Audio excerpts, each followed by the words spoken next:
شتر گفته که آدم کجی همه بینه، افسوس که مانند ما کجی خود نبینه. خر گفته که ای آدم روزی سیاه ماه، وقتی که مست میشوه او کپی ماه.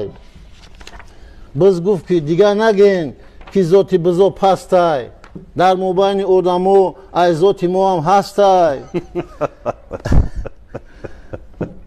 کرگس گردن جنبونده گفت چی جای بازاره، در بین آدمی ذات کرگس صفت بسیاره.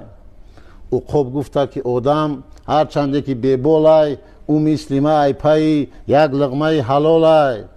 برآمد خوگی جنگل گفت 1000 بار شکرانه، آدم در خوگیگری ای مدام میگذرانه. شیطان گفت دوستی ما با آدم مستحکمه، بعضیاشم میبینم میگم بچه اتمه. خلاصه